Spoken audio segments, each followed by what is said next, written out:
If you're aligned perfectly on the inside of you, you will run into alignment on the outside of you. That's your divine that's your divine order right there. That's how it works. Whatever you understand on the inside of you is what you're going to understand on the outside of you. If you can't control your overthinking or your mental health, multiply that by 10. Now you know what a man is. If you can't control your emotions, multiply that by 10. Now you know what a woman is. This is how you have empathy for the parts, because you don't know how to do this, so you can imagine what it's like. If I, as a man, don't like being in my feelings, imagine being a woman who has hormones and can't control herself, and she don't know what's happening, and she never know what's happening. Can you imagine what that is like? You already know. The only thing you haven't done in 2025 that'll shock you is believe in yourself. The only thing you haven't did was believe in yourself. Lord knows you done saw every negative comment you could think of, every negative situation, everything somebody does. You done saw all of that. You have did everything but believe in yourself. That's the only thing you got left. It's the only thing you got left. And the battle is you believing it. You believing that you're greater than the way you act. And that's your battle. So it ain't that people, it's you. It's you. That's in the game. If you keep hating on another dude to a female to get her not to like that dude, guess what she winds up doing in the end? Liking him. Because why are you so obsessed with trying to get her not to see him? It's the same thing. If you try to get people to convince them not to like me and I ain't paying you no attention, eventually they're going to see what? Me. And they're going to wind up liking me. That's how it works. And then eventually they're going to have to say, oh, I see why. But guess what? I'm going to notice none of it because I don't care. I don't give a damn. Let's say something to you. I got damn near 200,000 people listening to me. I can't imagine one hating on me or what they saying about me when I got 200,000 that loves me. What are you talking about? And even if they don't love me, I don't need them to. And if me being me and me loving me is what brought them in, what else you think can keep coming the more and more I keep loving me? And that's why you feel so hopeless to what you see, because once upon a time, the thing that you see was a real reality in your childhood when you wasn't in charge of yourself. Is that making sense? So whatever you went through as a kid and you wasn't in control of, you're dealing with that same thing just on an adult level. And that's why you naturally come in feeling under the situation, because it's reminding you when you didn't have control over the situation as a kid.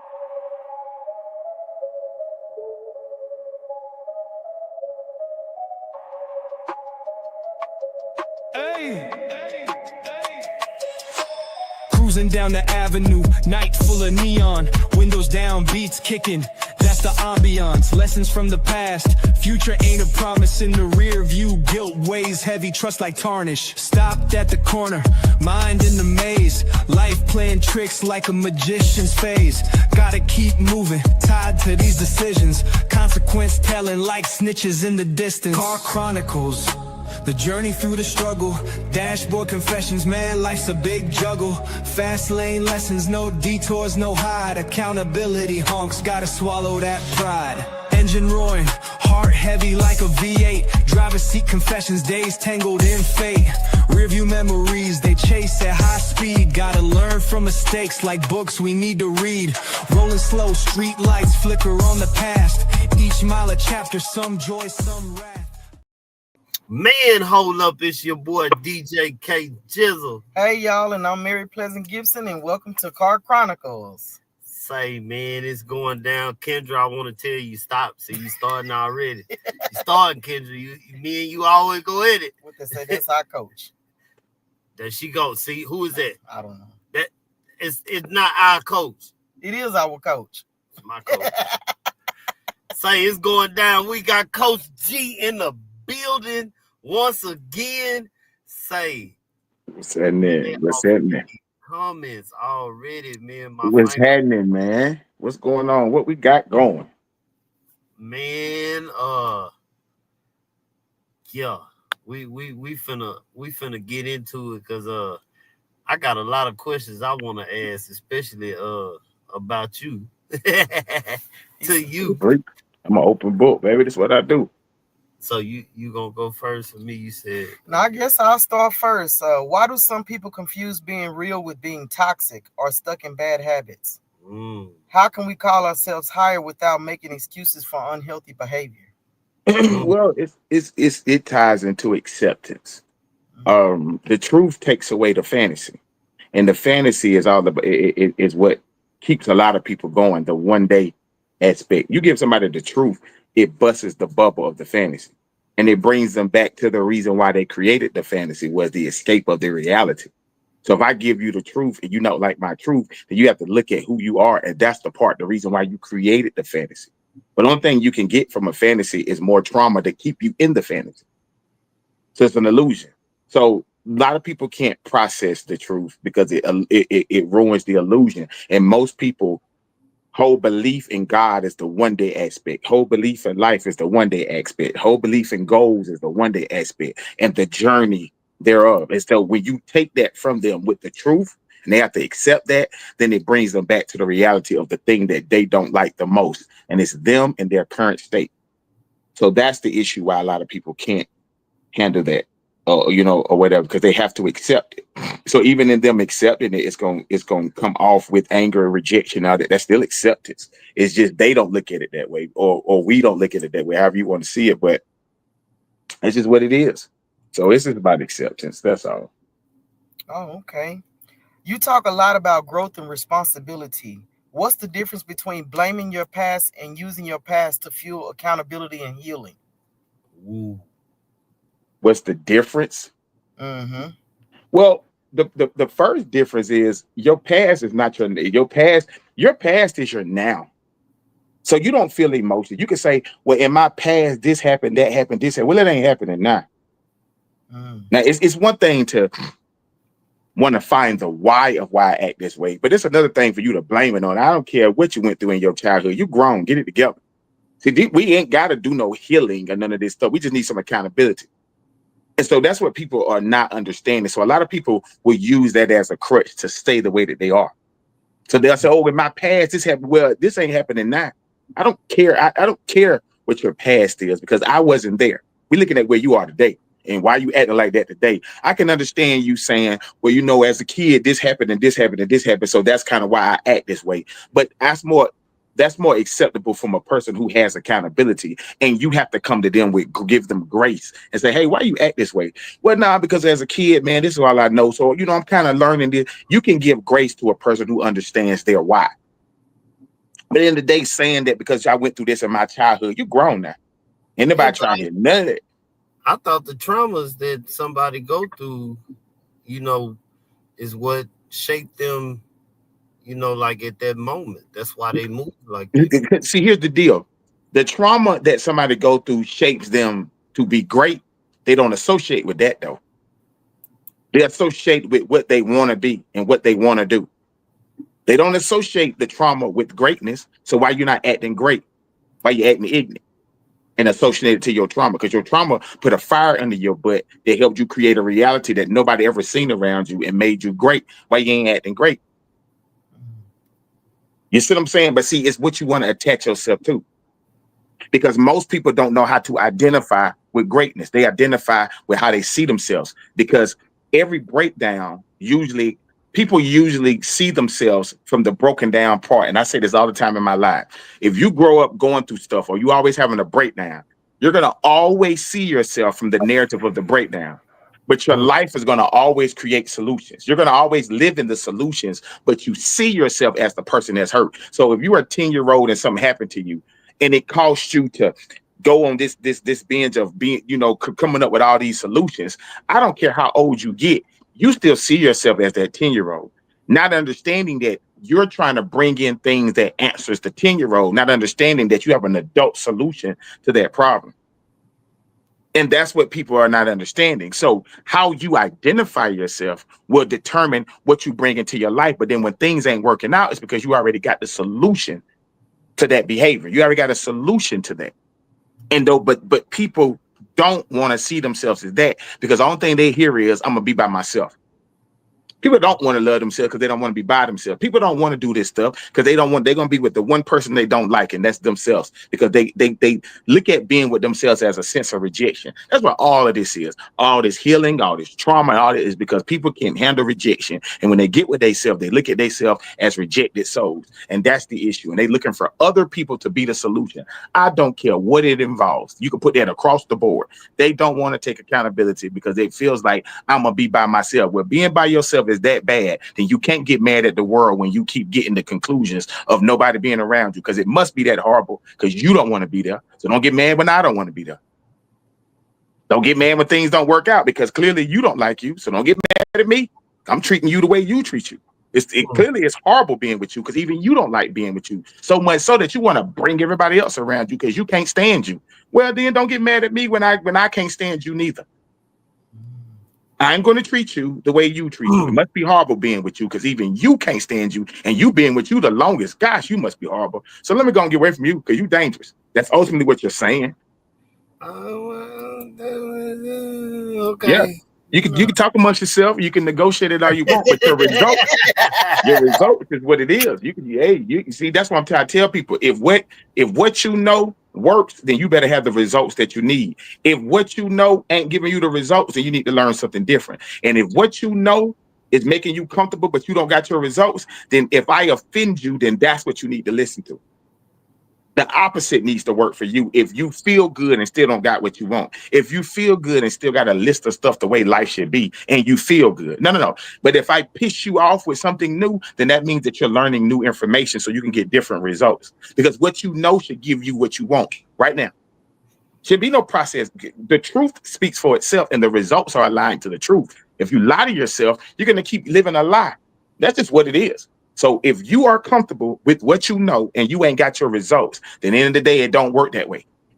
But you can't be right and hurt. You got to pick a side. You want to be right, you got to let go of the hurt. You want to be hurt, you got to let go of the being right. You don't want to be hurt, you got to let go of being right. That's just how it works. So the info you have should lead you to what you want. And if you ain't got what you want, but you got all this info, then there you go. Just keep on. How you can't be right and hurt. Pick a side. Can't be both. Can't be right and hurt. Pick a side. You want to be right, you're going to be hurt. You don't want to be hurt, let go of being right. That's just what it is. And you can tell your story however you want to, but you still going to have to tell this tomorrow because you still ain't going to have it. Because you got time to talk. And if you got the results that you wanted, you won't have time to be telling a story. People be asking you how you got there. And it's going to start with accountability. I had to get my stuff together, and that's how I got it. If I got time to tell you what's going wrong, then that means at the end of the day, I ain't got my results. Because when I got my results, the only thing you can see is how did you get there? You called me because of the results, not because of my process. You want to know my process because you see my results. I'm not telling you about what's going to happen in the future. You like what happened in my past that made me come to this man. That's why you called me.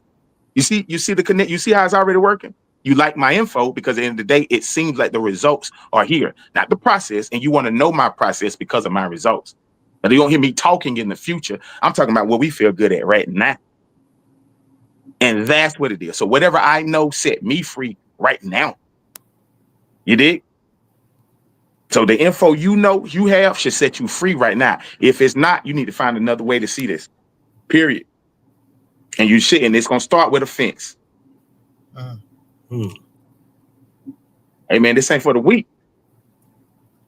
That's what people don't understand. That's why a lot of people don't want to do it. This ain't for the weak, man. They gotta put in the work. You gotta put this ain't for the weak. Yeah. This ain't for the weak. This ain't to be played with. This ain't nothing light here. No, we don't play healing over here. It's the real thing.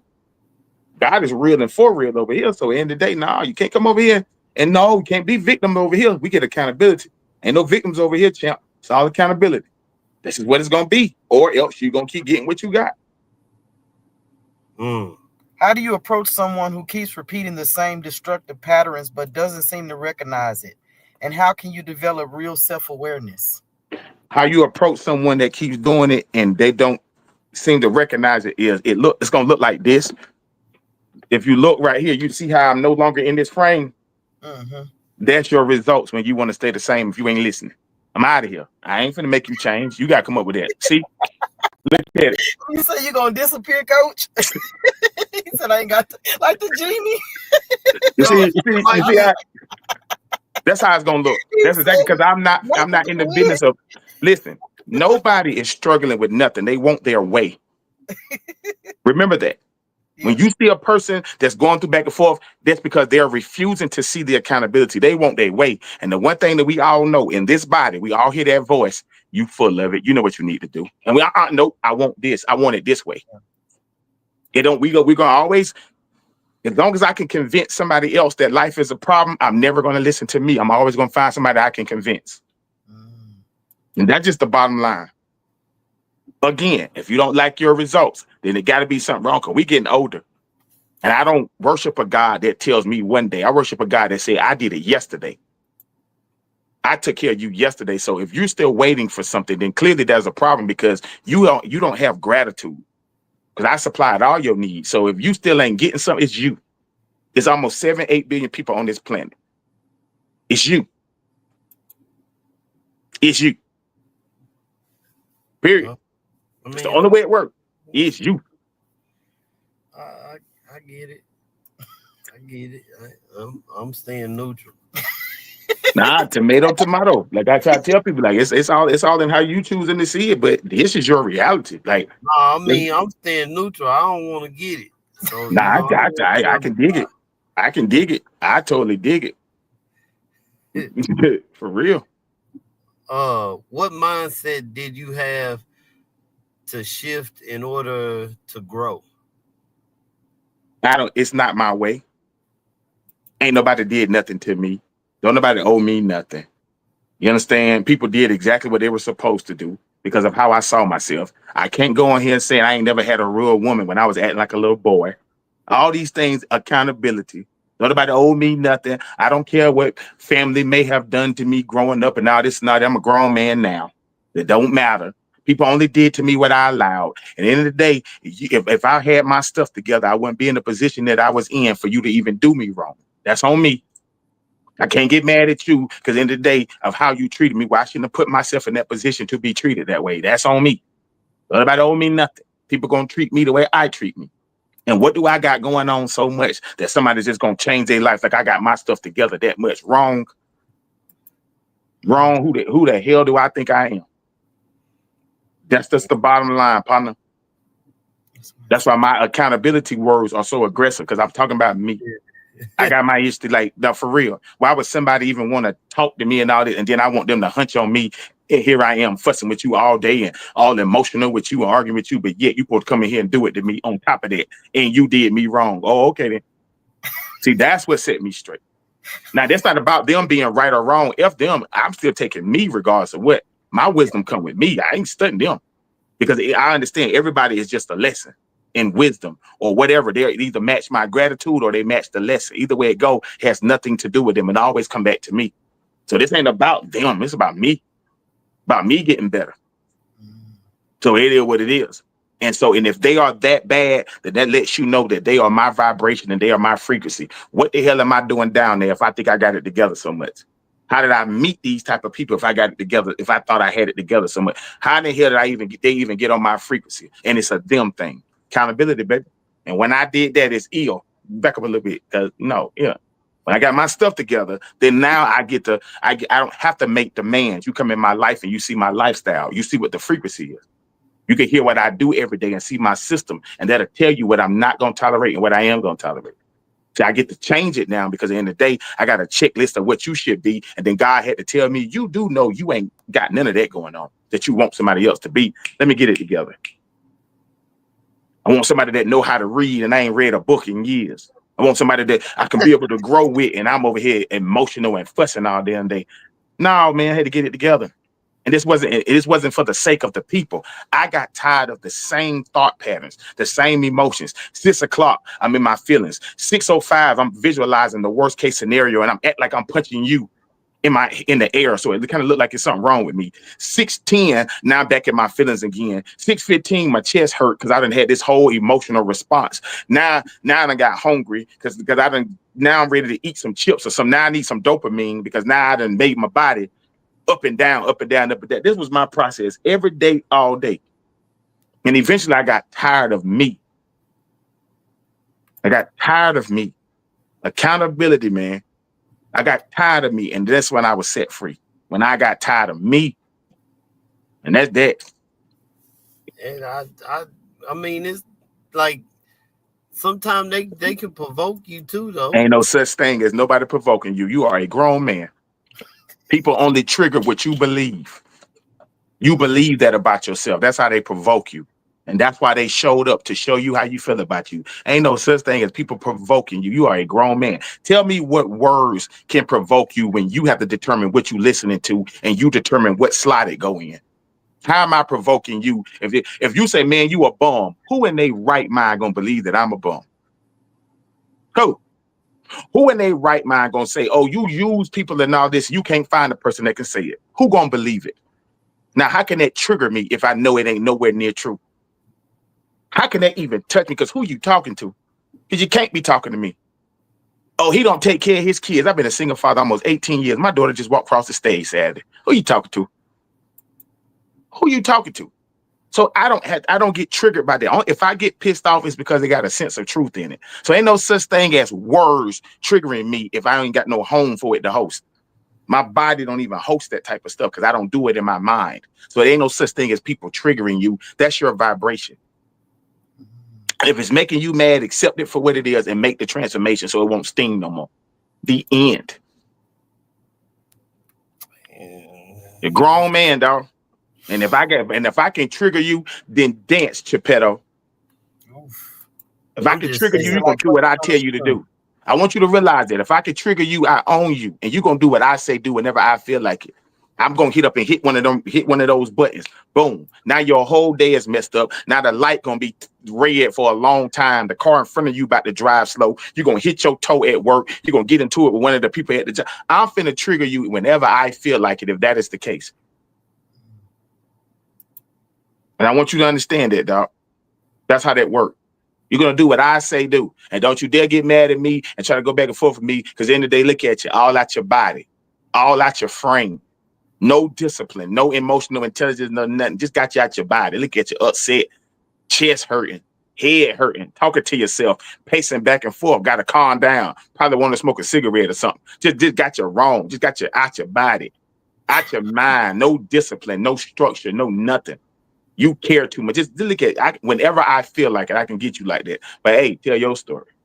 You keep doing what you doing. Hey, if it works, go for it. You know, like I don't like certain words. It's just What difference does it make? Do you only like the word? You know why you don't like the words? Because once upon a time it was true. You wanna know why? Because your action summed up the definition of that word that you don't like.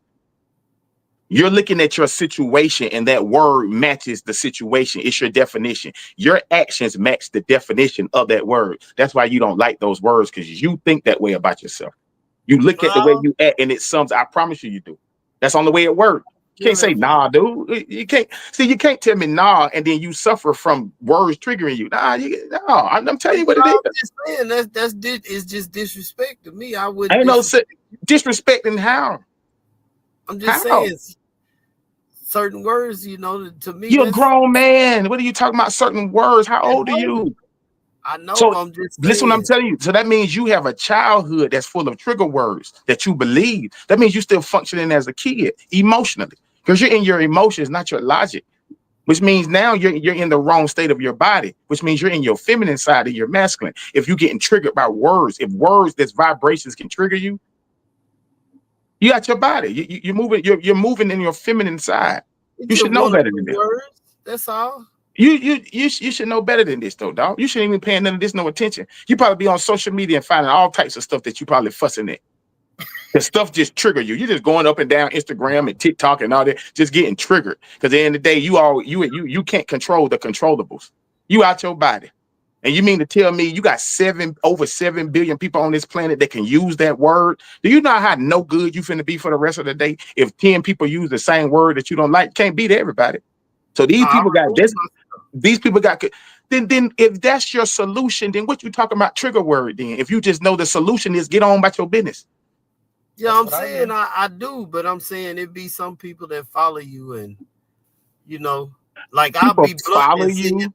No, I'm just saying, like it works sometimes. I'll be blunt when I meet new people. I'll be like, say this word right here, you know, don't call me that because I don't like that. That ain't cool right there. You know, I give respect, so I want it back. But I understand you don't have to respect me, just don't disrespect. Now, here's the problem. The problem is you think everybody is out to disrespect you. Because No, I'm gonna tell you why. Because how you know that word is disrespect to them? because it ain't disrespect to them because they use it so much. Okay, so then at the end of the day, then how is you if you know that it's not disrespectful, then what's the trigger about? It is in my day and time, it was disrespectful. In your day and time, this is a new day and a new time. What are you talking about? But in the process, I'm saying that's why you tell people, you know what I'm saying? Like, yeah, I set my boundaries, say don't do that. I'm just saying that when they say it, I move around. But see, but then here's the deal. Can you respect that these people got their own level of talks? Are they allowed to be themselves? Yeah, amongst themselves, if they But want. No. See, that's the thing. I'm gonna be myself around you, too. I gotta be amongst myself. No, because at the end of the day, but then you gotta go with your move then. And then for what? Because you won't let me be me? No, that's not. I'm saying if they calling me that. But guess what? My bad, dog. You know I ain't mean no harm. You gotta bear with me on that. You know I don't really. That's how I talk, bro. No disrespect. But you want me to accept your reality, but you can't accept mine. No, I'm not tiptoeing around you. That's how I talk. Go with your move. Now me out here fighting for nothing, and then all because of you wouldn't let me be me. But you want me to accept you for you, though. No, that's not how this works. Ain't about you. I see what he's saying. He's giving. No, it ain't about you. You're gonna accept me for me. Just I'm gonna have to have patience with you, and that's what you want. You have to have patience with me if that's what I want. Or what difference does it make? I ain't got to be that attached to you. It is what it is. You know I mean no harm. And if you do know I mean that harm, then do something. Like, because why we got to go that far? Well, I'm just saying. I'm not saying that I'm not accepting what they do amongst each other. That I'm not. That's fine. I'm just saying for me. For you, me, okay. You know, like you directed at me. No. But at the same time, if you know that people don't mean no harm, because they don't mean no harm by it, why are you triggered? I mean, like one word, like the B word, like that. I don't like that. I see guys call each other that all day long, and I'll be like, "Say, bro, don't call me that." I get that. I wouldn't be too fond of that word too. But if I know that this is how they talk, I know that they're not calling me that. They're speaking in general. I can't. That's the difference right there. See, I'm not a victim, so I don't take everything personal. I know if they saying nah, bitch, blah, blah, blah, blah, I know they're not calling me that. I know that they're not calling me that. I know they're not seeing me as that. I know that they're saying it because that's just how they talk, and that's okay for you to be you. And when I'm grown, I know how to move like that because I know at the end of the day, what would be your reason to want to use that to me in that narrative? I know you don't mean it that way. So why am I out here just, no, what you mean? Don't call me that. I know you don't mean no harm by that because I know that's not how you see me. That's just how you talk. Unless I feel like I'm one. Unless I'm letting too many things slide. So I feel like I'm one. So I got to be on guard. I'm going to show you that I'm not. That's exactly what's going on. I don't be on guard. It's just, when it's said, I'll be like, say, man, I asked you. Here's the deal. Here's the deal. I'm gonna be real with you because I rock with you hard body. I'm gonna be real with you, bro, because I rock with you hard body. If you can't discipline your emotions, you can't get too far in this life, my boy. If you can't discipline that, you can't get too far in this life. If you can't understand that everybody ain't out to get you, everybody ain't got no came to an agreement that they're gonna F Kevin over because for some reason you feel like there's a meeting that was had to say we're gonna call him that anyway, though he don't like it. Nobody's stepping you that much, man, to be cool doing you like that. They're just talking. And that's how they talk to their friends. And if I feel like you're a friend of mine and I say that word, I feel like I'm accepting you for the way that you are. Now you're going to create the energy that you don't want me to have for you because now I got to stay away from you because I can't be myself because you so uptight. That's too much. So in other words, you saying that I should just let them do it and don't even worry about it. Just keep going. So now they get in their way. Let me ask you a question. How many times have you been to the doctor because somebody called you that? What prescription or medication are you on since people have been calling you that? What ligaments are messed up in your body since somebody called you that? Hell, What job has you lost? What job have you lost since somebody called you that? Tell me when your rent was late because somebody called you that. What car stopped working because somebody called you that? Did you go to your lunch break after somebody called you that? Tell me what happened when somebody called you that. Other than everybody moved on except you. Everybody went on about their business except you. Because you wish I'm so tired of people calling me that. Too emotional, man. I don't be like that. I don't say it like that. You're when emotional, bro. I'll be like, say, man, I appreciate you. Remember, I told you at the beginning, I wouldn't call you out like that. I get it, bro. But listen what you just said. You're taking it personal. They don't mean it personally. You're making this personal. You're making other people's habits your personal experiences. That's your issue. Okay, people ain't studying you. Look at what you're saying. How they're speaking. It's just a figure of speech. It don't mean no harm. But I'm saying you're saying that, and then you turn around, but then you say something they don't like, then they ready. You see? Are you saying something they don't like because at the end of the day they saying something you don't like? No, like you might call them something because that's what you do. I think that's how you get down though. Also, I'm gonna make sure they feel exactly how it feels when I tell them not to say this. So I'm gonna say this, and then they ready to get down because they know you're doing a tit for tat. And you did. That's why she laughing because she knows it's the truth. You do stuff like that. You kind of petty like that. You know I don't do that. No, I move around. I get away from you. But so at the end of the day, so at the end of the day, if you call them that and you didn't mean no harm, and they ready to get mad, isn't that you in another body? Ain't that your scenario? Exactly but I'm saying you're telling me that I gotta. But let me ask you a question. So then let's do this. When you called them that, did you mean any harm by it? Did their reaction surprise you when they acted like that? And you like, damn, I didn't even mean it like that. Did it or did it not? They told me up front like I did. Did their reaction surprise you when they acted like that? No. Because you knew not to say it because it was going to trigger them and make them mad. That's what they do to me. But some people do it on purpose. Let me ask you a question. Did you say that knowing that it would trigger them and make them mad? No. I'm doing. You didn't mean no harm because you just doing you, right? And they just doing them. Your wife is saying it. They just doing them just like you were doing you. You didn't mean no harm, so why can't they mean no harm? Look at you. Because they did it to me first. No, I'm saying that y'all are ignoring what I'm saying. You should just let them. But what I'm saying, I'm not saying that. I'm giving you the same scenario that you're painting. You didn't mean no harm when you said trigger words to them and they turned up. And it's like, damn, why you acting like that? I ain't mean no harm. So why can't they mean no harm when you turn up? Why can't they mean no harm if you didn't mean no harm? Triggered by them saying whatever they said. But it's like we skipping the whole thing of at least I am coming out saying that I don't like that. If they come out and say, hey, I don't like to be called that, I respect that. Then guess what? That's how you are. You can't make people be like you. That's true. You can't make people do it the way you can't make them do that. And they're not messed up because nobody moves like you. No, that's why everybody are their own individual. That's what acceptance is about. You know these people didn't mean no harm. Why? Because you know what it's like to say things that you didn't mean no harm about. You know what it's like. So how are you getting triggered about some stuff when you say to do the same thing that you don't like them doing, but you know you didn't mean no harm? Why can't you give them grace and say that they don't mean no harm by that? Pay attention to what they used it in the sentence and how they used it. You know, that's more of them saying the N-word or homeboy stuff. I get what you're saying, that you're not a fan of that word, but the way that you're acting as if they're intentionally saying F you, because you got this thing with you that you feel like everybody's out to get you and F you over for some reason. I don't. I promise you, bro, I've been talking to you 8 times on this podcast. Who are you talking to?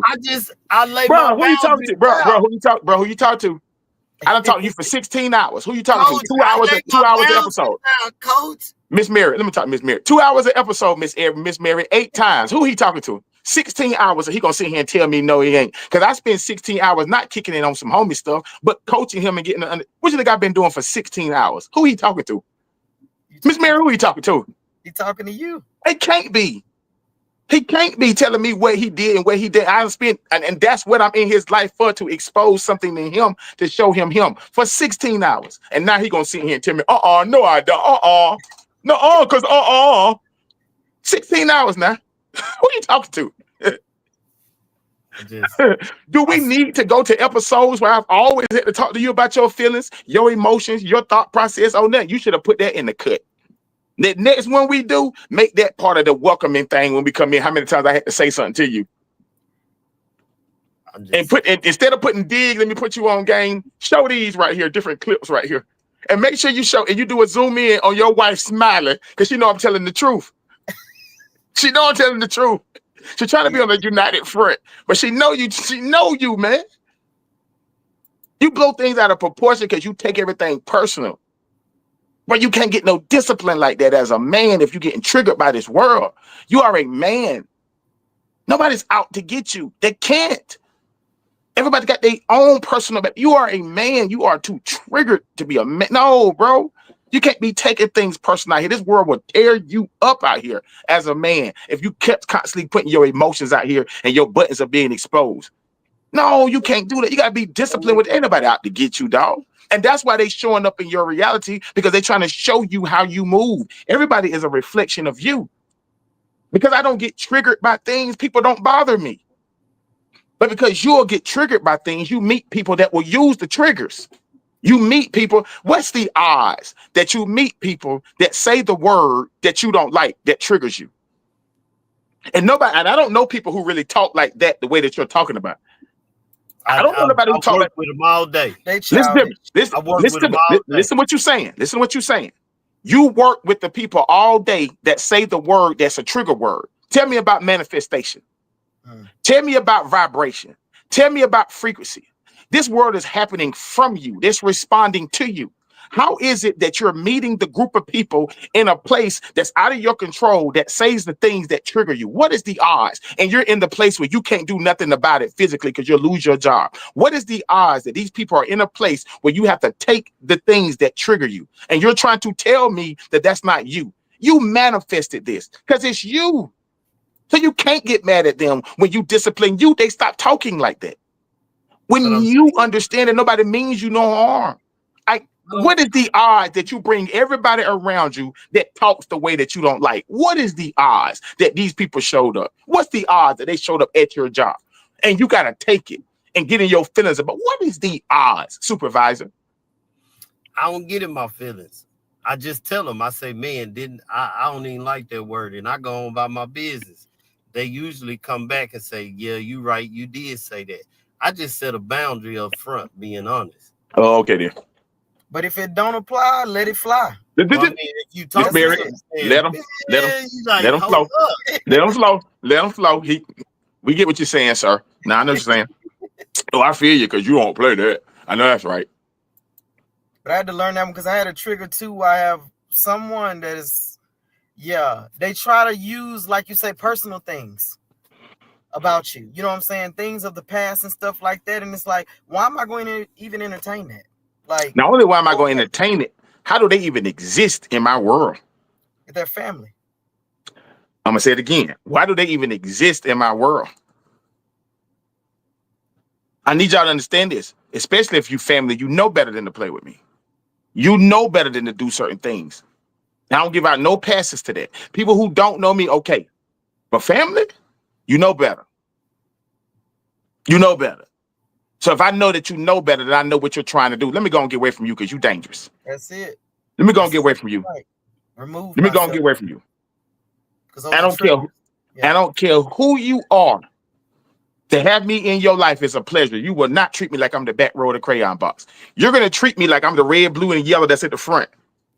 You're going to treat me like I'm some damn body. You're going to treat me like this pack ain't working unless that color is in there. I ain't never seen nobody color with silver. You're going to treat me like I'm somebody. I don't care who you are. That's the standard I'm going to set. When I ask God for peace, I didn't say peace with people. I didn't say peace with family. I said peace. And I let God decide what peace is. If you come in my life, you're peaceful. If you're removed, you're not. I let the state of being decide where we're going to be. Not the attachment of who you are. I let the state of being do that. This is what I said I want. This is what it's going to be. And I let God do God. And I let whatever come and go. And I mind my business. Because if you got to go, then you ain't as peaceful as I thought. I set the intentions and let whatever happen. Period. And I ain't finna lose my body because you're gonna have a beautiful experience with me. And if I know I got to get out of my body to prove a point to you, you ain't that important. Because I dot all my I's and cross my own T's. The only thing that I've ever done was put myself in a position where I ain't got to ask nobody for nothing and need nobody for nothing and rely on God 100%. Once my I's was dotted and my T's was crossed and God had that position in my life, now tell me who I'm healing over. Now tell me what I need. Now tell me what I'm tolerating. Now tell me who disrespected me. Now tell me who playing with me. Because my I's is dotted and my T's is crossed and I don't need your presence that bad. All my needs were supplied. So now let's move. Now tell me what you're going to put up with once you dot your I's and cross your own T's and you know where your help come from. Now tell me what you finna put up with. Start from there. That's why I tell everybody, get to that mountaintop, then tell me what you want. Because our house is amazing when you homeless or something, or you're in an apartment. Oh, I just want a house. I just want to own a house. But when you become a homeowner and understanding you can see things in a different realm, then everything goes up. A car is amazing when you're riding a bike all day. It's about the perspective that you're at. When you get to a different perspective, oh, never mind. I don't want that. That's it. Because you're going to realize you had more peace riding the bike anyway. That's what people got. That's what people got to understand. All this is about your state of being and what you say that you want. And that's what God meant by free will. You determine what you're going to tolerate or not tolerate. And if you love yourself and you was made into my image, then why are you letting people destroy your image? Why are you letting people paint whatever canvas they want to paint on you when you're supposed to be my reflection? With this, if people saw you and said, that's God Jr. right there, you think they're going to say, these are people you hang out with as God people? Like, you're God Jr. These are people you be around. This is what you tolerate. Nah, I think's not. Me in, like, it's not that hard. That's the difference with me, man. I don't negotiate nothing. I'm a lovable individual. I am to be appreciated. I am to be celebrated, not to be tolerated. I am to be appreciated and celebrated because I'm an amazing individual, because I check my own boxes and I don't bother you, and I get you to love yourself. I show up the way I show up. Y'all ain't had to ask me twice to do something that I told you I'll do the first time. You notice that? All you had to do was ask me, and I said, yeah. 8 times I've been on this stuff. Why? Because that's the man that I am. And I don't have to change to be anything. I ain't never got too Hollywood to be like, nah, bro, I ain't going to be able to do it. I ain't never told you no. I got to. If I'm available, we got it. And that's just that. I'm somebody to be appreciated and somebody to be respected and be honored. And that's how I carry myself. And you're going to treat me the same, or I'm going to give you my absence and you're going to wish you did right by me, because I'm some damn body. See, that's all I'm saying. I'm somebody. I'm some damn body. But guess what? It don't mean everybody's trying to disrespect me neither. Everybody ain't trying to come at me like that neither. Everybody ain't coming at me a certain type of way. It's because they use certain words don't mean they out to get me. I don't see me as a victim. I ain't healing from no trauma that's going to trigger me. No. I'm at peace with me. And it is what it is. I'm at peace. I am. Right. Okay. Right. I am. Go ahead. Go ahead. I'm not even finna do it. He said, what's your take on you are who you hang around, and how can your environment either heal you or hinder your growth without even realizing it? Well, your environment is your reflection. How you feel about you determines who you're going to have around you. You ain't got no love in you. You got everybody around you who also don't love you like that. When you change the way you feel about you, you change the things you're going to see and the people you're going to see. You understand? A lot of people got to understand. A lot of people, their environment is not hindering them. They want to be there because they still have expectations for that environment. A lot of people stay in toxic situations because they still think, oh, I can prove something, because they know the reality is I'm finna be by myself. Because again, people do not like themselves and don't like being with themselves because they consider it rejection. And people choose themselves with well, I guess I like me.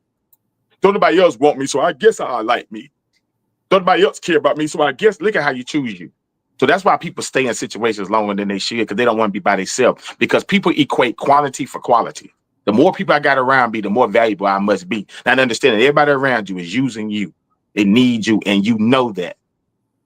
Because you don't want to be by yourself, because you take identity and isolation as a consequence. You take a rejection and you look at it as rejection instead of understanding that it's self-love. The more you love yourself, the less people are going to be around you. That's how it works. So yes, your environment is not a hindrance. Your environment is a confirmation. because that's what you know.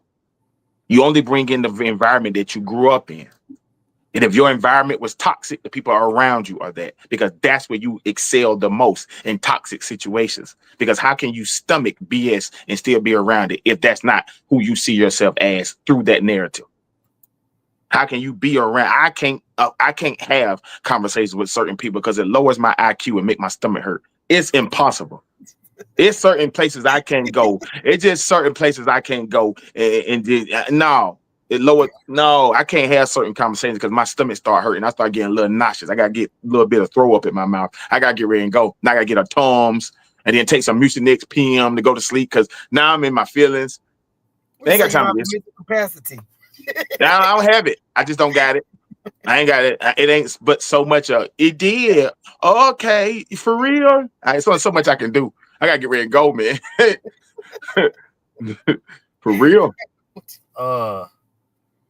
Have you ever lost people while growing, and how did that feel? Well, yes, of course. But what you realize is you never had those people. You don't lose. You didn't have. And if I was honest with myself, I realized the connections wasn't that pure no damn way. I was lying to myself. I was making excuses for the connection. But you don't lose. You never had. And you know that already. And that's the truth. Those people that you lost once you start loving you was only there because you didn't love you. It's a percentage bar. If I don't love myself, I tell you this all the time. If I don't love me, at the end of the day, all my self-love has been given to other people. When I begin to love me, the 10% come to me, then it go down to 90%. Whoever only liked me 10% is gone. When I love me for another 10%, which is at 20%, another 10% gonna go down. Whoever only liked me 20% gonna be out of there. It's a percentage bar. You don't love yourself. You don't just get this out of thin air. You pull it from somewhere.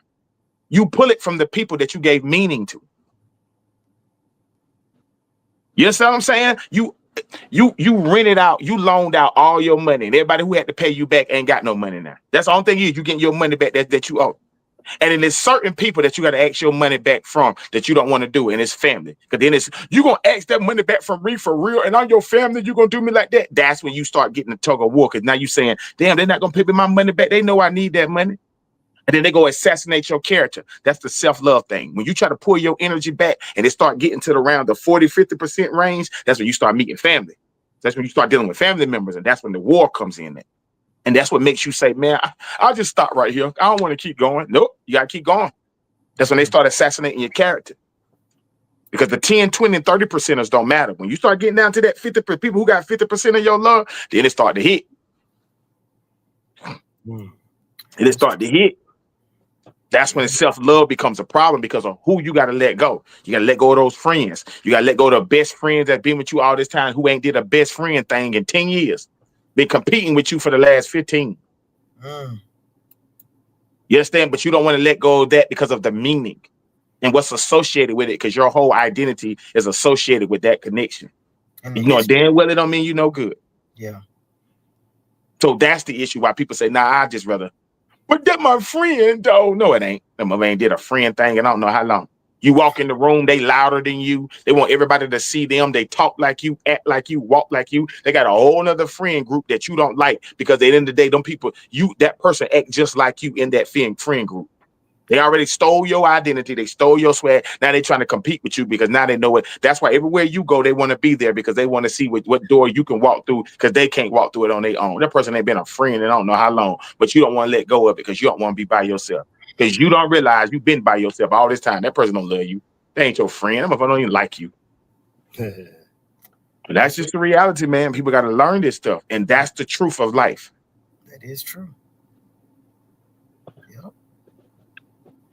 Sometimes people get so used to chaos and they don't know how to function in peace. How do you help someone recognize when they're addicted to drama, dysfunction, or toxic cycles and help them break free? Well, again, it's associated. I bring this to their reality. Whatever your connection is with your parents or your family is what you're going to associate what love is. Because you grew up in that condition, you actually think that those are the conditions that you're supposed to have when you love a person. If you never felt loved by none of your parents, when you fall in love, it's going to be in a sense where you think you're supposed to perform. You're going to always think in chaotic situations you're supposed to perform. And that's when you pull out your best. But when you actually are getting people who really like you, that's when you reject them. Want to know why? Because you become to them what everybody else were to you. When you meet somebody that like you, you're not going to like them. And then you're reminding them of their toxic childhood, their toxic environment. The cycle continues. That's why people say, oh, I was in love. No, you won't. You was in meaning. You was in expectation. Because if you want to look at what you call love, it's called rejection.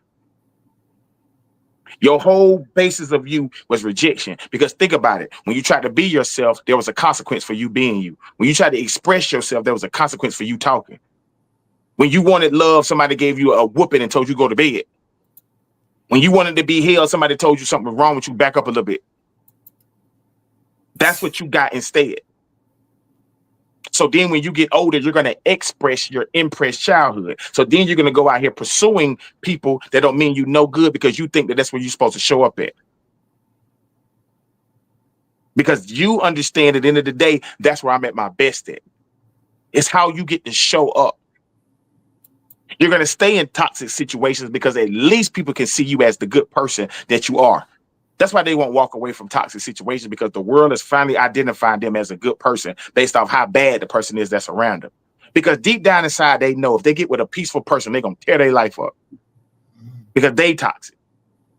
The roles switch when you get in certain environments.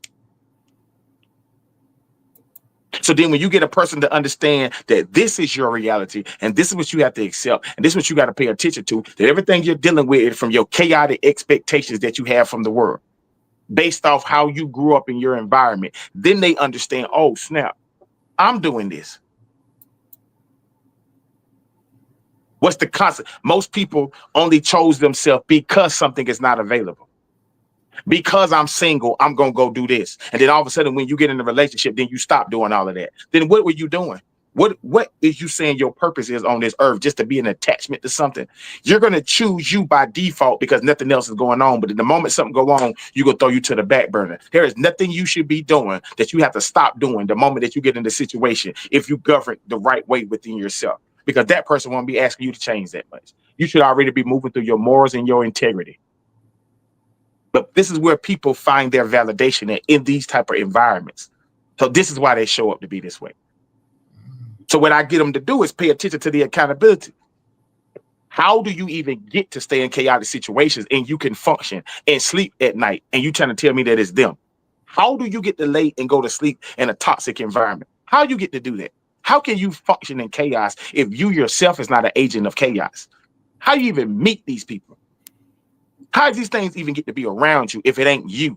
Because that's where why did you get expectations from the lowest of the low? Why is your expectations there? Why is this not an easy, no, you got to treat me right if you're going to be in my life? Why is that our process? Why? Because it's passed down. And you hold those people word as law. You let people who don't love themselves tell you what love should look like, what you should tolerate, what you should put up with. And they helped you come up with a solution on how to deal with the toxic situation, but don't tell you when to leave the toxic situation. A lot of people are still holding on to their programs because that's what they were taught. They were taught that it was supposed to look like this. They were taught that you're supposed to, relationships going to have their ups and downs and all that. No, some of them downs ain't necessary. And I don't need you to take me that much up. Because you're not finna take me to a place that I can't do, because once you get me there, then I have to use you to get me there. No, if I done seen the heights, I'm not settling for the middle part. No, I do it on my own. That's what people got going on. This is where they fight. So you get them to see it. You get them to look at their reality. You get them to understand that how are you able to function in this if it ain't you and it's them? How? How do you know how to show up? How do you know exactly what a person need that is chaotic? How do you know exactly what to give them if that person ain't your shadow, ain't you? How do you know exactly what they're looking for? Other than you saying, I don't do this. How do you know how to do that if it's not you? Accountability wakes all that up. There you go. You on fire, coach. Coldest in the game. You know who I am. You know who I am. Y'all ain't shocked. You know who I am. True accountability starts in private. What does it look like to do the internal work when there is no applause, no spotlight, just you and your decisions? Is that, well, here's the deal. That right there is part of the problem right there. Most people want the applause that you did a good job, because you never received that from the crowd. Because anytime you do something good, somebody's always beefing with you or competing with you or got you in your feelings. That's why most people stop achieving greatness. Because why? Anybody gonna clap with me? They ain't gonna do nothing but beef with me. So if I share out loud my success, here come my hater.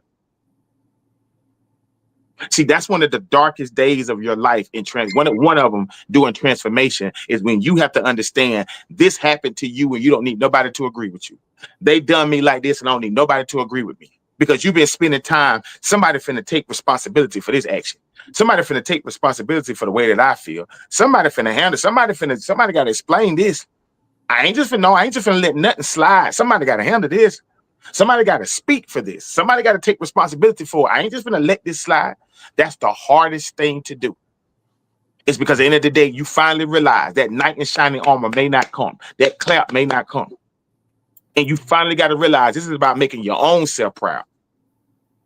This is about you accomplishing what you said you want to accomplish. And that is so hard for people to do. That's why most people won't take the accountability, because you're gonna have to appreciate you behind the scenes, because your word don't matter to you. You want the crowd to decide that you're great. And understanding, if the crowd decide that you're great, that means you keep winning. And if the crowd realizes you keep winning, then they realize that they can't compete with you at all. You're wanting people who can't do it for themselves to be happy that you can get it done. And before you know it, they're gonna say, God, why you keep giving it to them? They ain't got that, they ain't all that. They ain't doing right. Why you giving it to them? That's what's gonna happen when you get claps from certain people. That's what's going on. So the hardest thing for you to do is take accountability behind the scenes, be proud of yourself, validate yourself, and be okay with yourself and be okay with your side of the story. That is so hard to do when you need somebody to take accountability for it. After you get the clap, now what? Now you still got to perform.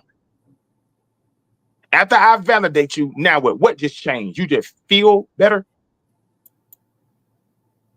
What happens when you realize how far you came and then look at where you are and you say, whoa, boy, I did that. Boy, I did that. Why? Because you still see yourself as the broken individual. Because it's hard to say I'm amazing when I got a storyline of somebody treating me like dirt.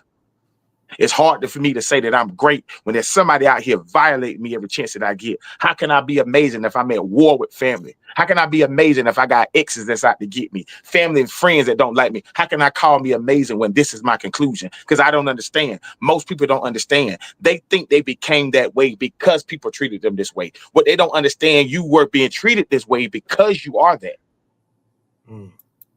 People say, I've been treated like this, that's why I act like this. No, you because of who you are, that's why you got treated like that. Because of your results, this is your process. But most people think that because of this process, these are my results. No, because of your results, this is your process. You started off great. You got the BS to come with it, because that's what comes with greatness. And that's what keeps you great. So you don't get too settled in this position right here. Because if you get settled here, they're going to tear you up. So let me take you to places that nobody can reach you. Let me get you amongst the other ones.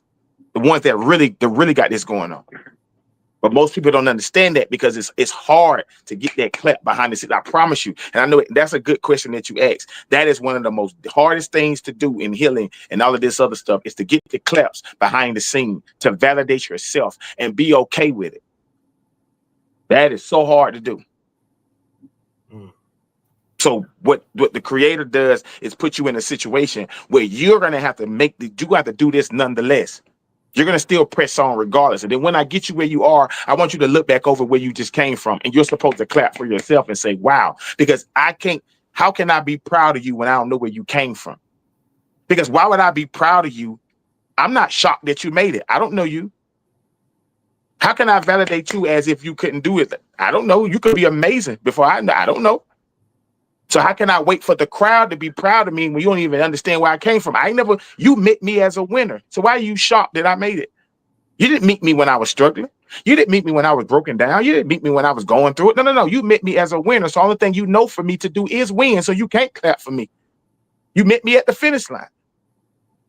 You're not shocked that I made it here. You want to say, Dad, how did you do it? Because, I was tired when I was doing it. No, you only know me as a winner. You didn't meet me when I first started. You didn't meet me when I was struggling. You didn't meet me when I was emotionally and having mental health and breaking out. You didn't meet me then. So I can't wait for you to clap for me because you don't know where I came from. You walked in the chapter when it was okay. You wasn't there in chapter 1 when they left me, when they abandoned me and rejected me. You wasn't there in chapter 2 when they tried to play me. You wasn't there in chapter 3 when I was trying to get somebody to love me. You wasn't there in chapter 10 when I thought it was over for me. You wasn't there in chapter 11 when I got violated and crossed.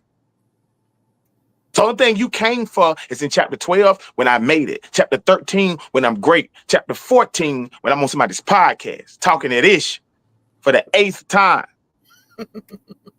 You met me at the mountaintop, so you can't be shocked that I made it. You hear me? You ain't do nothing. Right. I'm in my bag. Started from the bottom now with him. You hear what I'm saying? So, but guess what? I started from the bottom. You saw me here because it's not lonely at the top. You just meet new people. Yeah. So you're not shocked that I made it. You look at the mountaintop and say, oh, he did that. Not how he did that. You don't know how many times I do this a day. So you can't validate me up here. I've been up here. That's all you know for me to do to win. And then you listen to my story and say, damn, you used to be a loser because all I know is all I see you do is win. Wow. So you can't get me to clap. You're not shocked that I'm here. That's all you know me to do is win. You met me as a winner.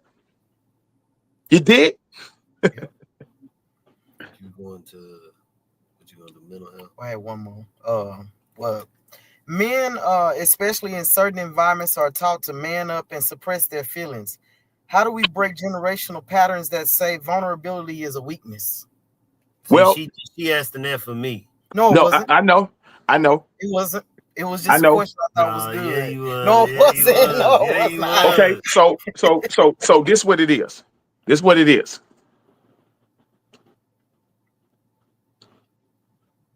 A man, this is how it works. A man has logic in his mind and in his emotion. Men are wired to have logic in their mind and logic in their emotion. That's where emotional intelligence comes from. When it comes to a man, you don't wait for the world to validate you and do all this other stuff. My vulnerability is a part of me, but there's other sides of me that are wrecked shop. There's other sides of me that's strong over here. That's just a part of me. My emotions are just a part of me. It's not my whole narrative of me as a man. Because ultimately, I'm running through the discipline through my logic. That's what makes me a man.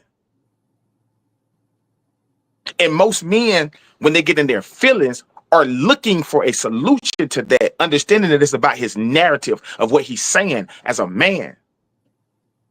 And when men understand you don't need permission from nobody for you to be this man, and if somebody got a problem with your vulnerability, get them away from you. You are a man. You set the environment of what it's going to be. Because my emotions is not the main thing that runs this environment. My triggers don't run this environment. The things you say to me don't run this environment because you're not going to get a second time to say what I don't play the first time in my environment. I'm going to create a space where I can be whatever I want to be in my space. To hell with who got to stay and to hell who got to go. Because this is what I say is going to be. That's what makes you a man. Nobody gives me permission to be what I'm going to be in a man. That's why I dot my own I's and cross my own T's. That's where emotional intelligence comes from. And what I'm trying to get men to understand is you don't stay in your emotions long once you give yourself permission to be in them and get the wisdom that's a part of your emotions. Men think then feel. Women feel then think. And God has created a man to have logic in his mind and logic in his emotions. God has created the woman to have emotions and then confirmation of her feelings in her head. And God has created a man to have the duality of know what it's like to be a man and know what it's like to be a female. Know what it's like to be in your masculine. Know what it's like to be in your emotions. So you teach her how to do it. That's why overthinking is a kryptonite to a woman, because she's not designed to be in her head. She's designed to be in her femininity. That's why God makes a man suffer in both, so you can know what it's like and you give the wisdom, because you're about leadership. So it's not about you complaining about this and complaining about that. You understand that you're only complaining about it because that's the narrative, because you're wanting the world to be a solution to you. No. A man is made to be disciplined by the Most High. A man is wired to be understood by God. His relationship is with God. So whatever his relationship is with God is what he's going to be in with women or whatever else he got going on. A man is made to mirror, to submit to God and surrender to God. So however a man's submission and surrender look like to God is what his submission and surrender going to look like from his woman. Because a man is a woman when it comes to God. Because he has to submit, surrender, and take orders. Because you're not powerful than that energy. So at the end of the day, that's what men got to understand. You have to get emotional intelligence, because at the end of the day, now you can have the proper vision the way you do. Because if your emotions are not right, then something is your solution other than God. And you as a man are wired to follow God. And if I can get you to have emotional intelligence, then I can give you the vision that I have for you. Because think about it. I'm going to walk you through all types of valleys as a man when you are carrying out purpose. And if your emotions are not disciplined, we're going to have to stop to fix your feelings. Somebody going to hurt you one day on this purpose thing, because these are entities that's out to get you, that want to mess you up. I got to get you disciplined. And you as a man got to know that and ride with it. And if that's what I'm choosing to be, then that's what I choose to be. And if it ain't support around me, then I'm going to go somewhere else and create my own world, because that's what makes me a man. I carve my own path, not look for it to be made for me. That's what makes me a man. I allow my emotions to be whatever, because I'm multifaceted. Yes, I may be in my feelings here, but I also may be in my head here. And I also cool over here. I'm also petty over here. I'm also friendly over here. But then I'm also cool. No, I'm not never friendly. But I'm also kind over here and all this other. I'm never friendly, never. But I'm also kind and all this other stuff. But I give myself, you're not seeing one side of me, because you never know what you're going to get. So I'm going to give and all sides of me are dope. All of them. Because in the middle of those tears, I straighten up real quick, because who you talking to? The moment you try to play me, I straighten up so quick. But I give myself permission to do it. That's what makes this dope. That's what it is about a man. I don't fight my emotions. I don't fight my thoughts. I don't fight my feelings. I surrender to whatever God is trying to take me, because I have emotional intelligence. But for me to get the intelligence, I got to have the emotions. And one thing about a man, once he has emotional intelligence, he don't be in his feelings a lot. He don't get triggered, because he knows the why to it. He knows what it's about. Then it's attached to purpose. But if I can't discipline your emotions, I can't send you on your purpose. Because the one thing you're going to understand, if you can't handle your emotions in this right now, then you're not going to be able to handle God's leadership when God get on your ass. Because following God ain't what you think it is. Boy, I'm going to have you on all types of roller coasters. If you can't handle this, well, I'm going to tear you up over here.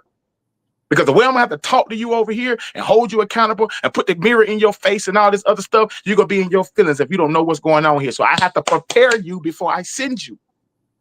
And when we get men to understand this stuff, we change this narrative. We change the world. So I take it out on women as far as their accountability of themselves, but I don't blame them for the environments, because that's a man's tone. A man set that tone. You are a man. What are you complaining about? This is what it is, because I said so, and I'm okay with whatever consequence, because you can't give it. I don't pray to you, so you can't give me the consequence. So I am prepared for whatever it comes with me standing on whatever square, because it's my job to build the square, not wait for the world to decide it, because if the world can decide my square, then they can decide when I get up off of it. No. I paid the price, you're going to pay the cost. And so that's what you got to give yourself permission to do as a man, and stop fighting yourself. Stop battling with yourself. And that's what then you set the tone of what we're going to have. And the moment that somebody try to play you for sucker, we removing that lollipop right on up out of here. Won't play that. That's what make you a man. Give yourself permission to be one. I'm a man with emotions. I'm a man with a mindset. I'm a man with purpose. I'm a man with vision. I'm a man with a heart. I'm a man with good intentions. I ain't supposed to feel this. Man, F you. I'm going to feel everything I need to feel, because guess what? I don't make moves off that, because my logic still is that. I have emotional intelligence and logical intelligence. I know how to move. I know how to function. I know how to be.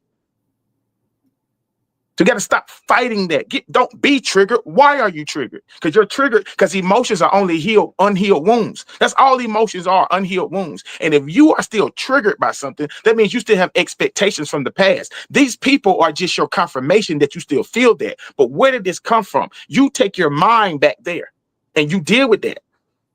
And once you discipline your emotions, then you can get things solved. Because you're going to have ADHD and have your thought pattern everywhere if it's always led about you being triggered and your feelings. You're not looking through your perspectives. You're looking through your perception. Women are perceptions. Men are perspective. You don't follow whatever your emotions say as a man. You let your mind tell your emotions. Yeah, I understand how you feeling, but nah, we ain't doing that. Yeah, I know that probably makes you mad, but why? Why? Why did that make you mad? Why did that got you in your feelings? That's how your mind is supposed to talk to your emotions. And what you're going to realize is however your mind talks to your emotions is how you're going to talk to your woman, because your mind is that man and your emotions is that female. And she's going to come to you in perception, and your job is to teach her how to see it. So at the end of the day, if you're getting triggered, then that means their emotions are running your body instead of your logic. And you as a man supposed to be in your logical state to teach the emotions and say, nah, that don't even matter. I don't pay that no attention, girl. I get why that made you mad. Okay, I understand, but why you care? Like, for real? That really matter to you? That's what you're supposed to do. So this is what we have to do as men. We carve our own path. I don't go by the teachings of somebody else or somebody told me this as a kid. No, I made my own lane. That's what God created me to do. I'm a man. I carve my own path. I had to get it out the mud, baby. Literally. Nobody handed me nothing. So no, nobody gets to tell me how I'm supposed to be. I created a hell of a world. And I'm so dope that you're going to want to be all around me. Crying, happy, joyful, mad, upset, push-ups, walking, eating healthy, eating a Star Crunch at night, drinking a Pepsi Zero. You're going to want to be around all parts of me. Because I created that version of me that's amazing, that I like. I'm satisfied with me. And as long as God is satisfied with me and God validated me by saying, go teach these people how to heal, there's nobody that's going to tell me different. None. And all the people that was going to be a problem with that transformation were removed. And I'm okay with that outcome as a man. You understand? That's the only thing I'm telling you. You got to be man. No. We don't let our emotions run our body as men. We're supposed to teach the land how to do it. Your job is to be a God in human form. Reflect God in human form. That's why your steps are ordered. Your steps are guided. That's why you have logic. That's why you have vision. And I can't get you to your vision if your emotions are running it. You keep having these blockages up because you can't get the vision because you visualizing, you wishing a nigga would because this man triggered me. And when he triggers you, he blocks your vision. And the only thing you thinking about is what he did. Now I can't get you to finish thinking about what you was thinking about because you triggered now. Now I got you going down this long road and all this. No, discipline that so the vision can stay what it is. You driving a car, dude, it's ghost riding the whip. We can't keep slamming on brakes every time you get a car no, man. A car keep cutting you off. You slamming on brakes and ready to fight. No, you can't keep doing that. You can't keep slamming on brakes in life, baby. No, you got somewhere to go. You're going to mess that car up. And God going to park it. You hear me? God going to park it. So no, go get your brakes fixed. That's understanding your emotions. Get your brakes fixed. Understand your triggers. That's what that means. And put that car back on the road because you got somewhere to be. And them kids is in the back seat sleep, and you hitting the brake and they bumping their head on the seat because your motherfucking ass just paying attention to everything else but the road that you're on. That's what I'm giving you, man to man. No, baby, you running something. No, get that together. No, baby, no. Say no. No, that was just, I thought that was a great question. It was one of the mental health questions. No, that was a beautiful question because I needed to be put out. That was beautiful. And I needed that out there. But I'm just saying, I'm not really talking to Kevin, but I'm talking to Kevin. Yeah. Kevin is just the vessel of the information that needs to be put out. So that's all it is. But no, dog, I'm just trying to tell you that, man, for real. No, man, no. Nothing can play with you when a man makes up his mind. Nothing. And because you ordered and stepped and you're covered by the Most High, you a made man. You can't be played with. So stop letting your emotions do it. That's where the demonic entities come from, the mindset. That's your devil, the ego. The ego will tell you they're trying to play you. That's what ego does. And look at what it does when you visualize somebody playing with you. Look at what it stops you from doing. Look at what happens every time somebody triggers you. What happens? No production is being made. No progress is being made because your mindset is on if they do this again. They're trying to play me because I told them not to do it. And now you done got 15 minutes of thinking about this stuff. And it took over your whole day. Because you're preparing for the next time they do it. Now you visualizing how far you may have to go if they do it again because they don't respect me and all that. That's what you're going to do with your minds. It done ruined your whole day and done messed up your vision. Say, man. Somebody just said, say, man. Hey, man. Hey, man.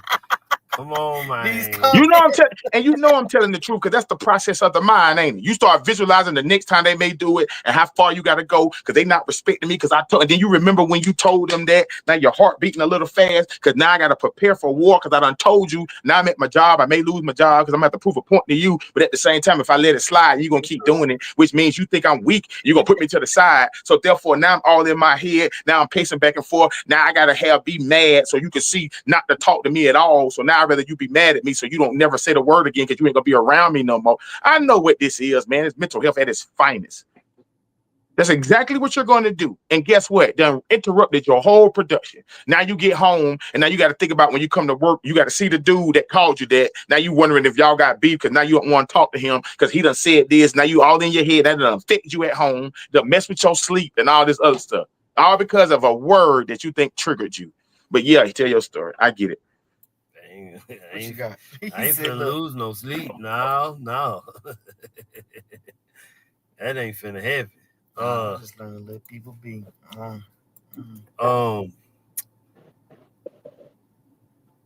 Why don't people chase their goals? Because goals are not to be chased. Systems are to be created, not goals. What are you doing? It was an accident. I shut my phone off. It went off and it went to something else. Yeah, goals are not to be chased. Systems are to be created. If you create a goal, then you're basically postponing your happiness. Okay. Goals are not to be created. Systems are to be made. Structure is to be made. Because if I create a goal, then I'm telling me I will be okay when I get there. But I'm missing all the opportunities of getting there. If I say my goal is to lose 20 pounds, I'm not going to celebrate the 3 pounds that I lost because it don't matter, right? I ain't going to celebrate the 5 pounds that I lost. And then what's going to wind up happening is I'm so focused on getting to that goal. When I get to 7 pounds, I'm going to go back down and gain that weight back because now I'm realizing it's more about the goals of me not liking me. So my body going to say, well, F you too then. And it's going to give out on me because it know it don't like me. It knows that I'm not trying to take care of it. I don't like it. And my body is saying, you're the one that made this for us because I got goals. You understand what I'm saying? And that's the problem. We create goals and think that that's where we should be. But do you know what you're telling yourself by getting where you at right now? Because the only person that don't see you as that is you. The only person that got an issue, the only person that says you need to get there is you because nobody else got no problem with you but you. So guess what you're telling yourself? You don't like yourself. And guess what happens when you get there? One thing you understand is when you lose weight, guess one of the one things that come with you? Body dysmorphia. And you're going to always see things that's wrong with you. That's the same thing with life. If you accomplish these goals, you're going to have goals dysmorphia. Now you're going to look around and see all the other stuff you should be doing because you thought getting there would be so amazing. And when you get there, you realize, this ain't that important. This ain't all that. Now let me go ahead and do this now. Now you want to keep creating goals and you're never happy nowhere. Create a system. You already living the goals. That's the thing. Your goal could be having $1 million, but guess what? Can you handle 1,000 without buying clothes and shoes and stuff? Can you have 1,000 without wasting that? So what you think you're gonna do with $1 million? Enhance what you already are. Then we're really in trouble. No, the goal is to find where you already got the abundance at, where you already great at. It's okay to say, you know what, I love the way I look, but I can lose a few pounds so I can be healthy. But it's about a system because I get up and do this. I don't walk to lose weight. I ain't in the gym to gain muscles. I do that because the gym helps me with my mental health. The walking helps me with my discipline because that's what I do. I stopped getting on the scale because that was doing something to me. You understand? If it say I was 215, then the next day it say 218. Now I got to hurry up and get back to 215 because I'm not liking the 218 me. Either way I go, I still look the same. No, goals. Goals do that. Have a system. Create a system. Create a system of every day. And then you'll feel like you accomplished that goal by doing that. Because here's the reality. If I'm going to say this, I'm going to let it be. What is the lifestyle of the person that accomplish those goals. What does a millionaire do every day? And you'll realize you have the habits of a millionaire. So wouldn't it suggest that you already are one? What would the person do that lost 20 pounds? What would they do? Go to the gym, eat healthy and all that. If you're already doing it, then you already must be that because you're already living their process. What's going to change when you get there? You're going to have the same process, or are you going to stop? Okay, I lost the 20 pounds. I can stop now. No. What you going to do? You're going to still have the same process. So if you have the process of the millionaire, then you must be one. But it's all about what you say it is. You dig? Well, I got my last question because yeah, I need help on this one. How do you check in with your mental health daily? I let my mind wander. I sit in silence. Yeah. I sit in silence, bro. I walk the neighborhood with no Bluetooth. I let my mind wander. I talk to myself. I do all of that. I wake up at certain times just to let my mind wander. I don't try to fill in every blank in my mind and in my life. I let it be. I let my thoughts do whatever they want to do because I'm not scared of them. Because I know to beat them is to surrender because it's all an illusion. None of it is real. You understand? I understand that life is not out to get me. Life is only responding to me. That's what I do know. So I let my mind wander and I don't try to come up with anything. I know when I'm overthinking. Because that's what brains do. It overthinks. That's what minds do, is overthinking. That's what it do.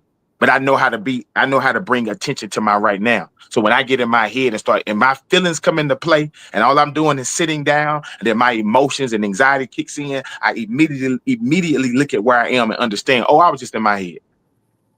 Oh, that's all that was. And it kicks me right out of it. And I say, okay, cool. I was just in my head because I understand nothing is wrong. Whatever I need to know, God will provide it. I know that as well. So I let my mind wander. I don't fight my mind. You can't beat your mind. The only way you can defeat your mind is the only thing your mind can do is create hypothetical situations from situations that you never dealt with that's going to invoke your emotions. Well, if I surrender to my feelings, then what can my mind really do to me? What can it do? The only thing it can do is scare me. Well, what if I ain't scared of my feelings? Then what? What if I ain't scared to walk through the door frame that I'm scared to look at? What if I just open the door? What if I leave the door open and let whatever come that's in there come running out? Then what? You got to allow your mind to do what it do and stop fighting it because it's all an illusion. And even if it's real, you think it's real because of the emotion that it evokes. No, that's a hypothetical. Because the way the emotions work is you had a situation where you probably lost your job and then you feel like, oh my gosh, how am I pay my bills? How am I do this? How am I do that? So then you start thinking of all the worst case scenarios by you not having a job. You know what happened when you got a job? You continue with the scenarios. So now you got the overthinking and worrying of I don't want to lose my job again because I don't want to go back through that. But you never went back to tell that root, okay, we got a job now, cut them thoughts off. You never did it. You still kept them on autopilot and you kept them going by overthinking and wondering and worrying. So now you're walking on eggshells all day in life because you don't want to lose that job because you don't want to go back to that narrative of the overthinking process that you had.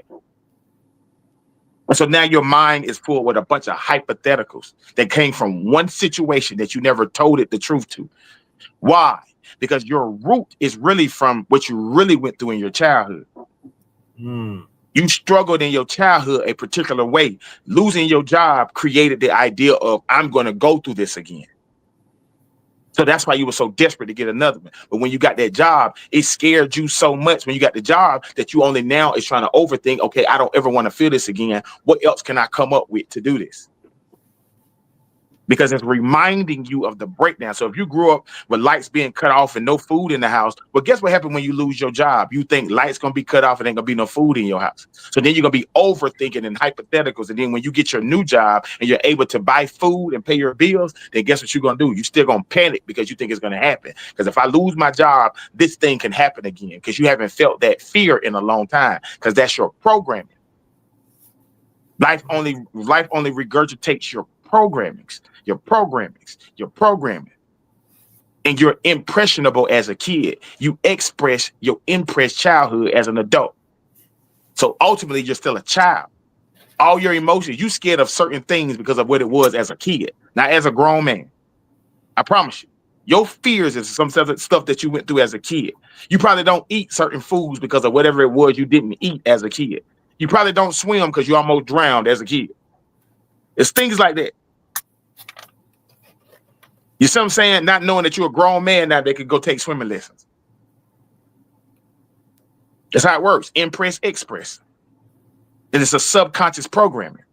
So your manifestations come from your subconscious, and your logic is based off, and your perception and perspectives is based off what was the results as a kid. So that's why you already assume what's going to happen, because you already had those results as a kid, but that wasn't under your watch. It was under the watch of other adults. You were just collateral damage of somebody else's programming, and you picked up their fears, their anxiousness, their ways, and became great because of it, but you don't see it that way. That's where the hypothetical mindset comes from. That's where the thoughts come from. That's where the illusions come from. That's where the fear comes from. That's where the emotions come from. That's what all this is about. That's why you're scared of your thoughts. So you just got a bunch of hypotheticals that never happened, that all came from one situation or two situations that don't got the proper perspective. So now you just visualizing it all day long. And one of those thoughts could possibly be somebody calling you one of those names. Hypotheticals. Illusions. I'm Gucci on the name. You can't be Gucci on it if you're getting triggered, dude. I'm not triggered.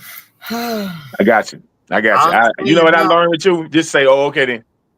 No, I mean, I learned now. Right. I got right. No, I got you. Miss Mary, take that with you. When you going with him, just say, "Oh, okay. Oh, okay then." That's all you used to say. Yeah, tell your story. No, you're right. I get what you're saying. Right. Right. That's all you do with him. Don't go back and forth with him. Just, okay. No, you're right, baby. I see what you're saying.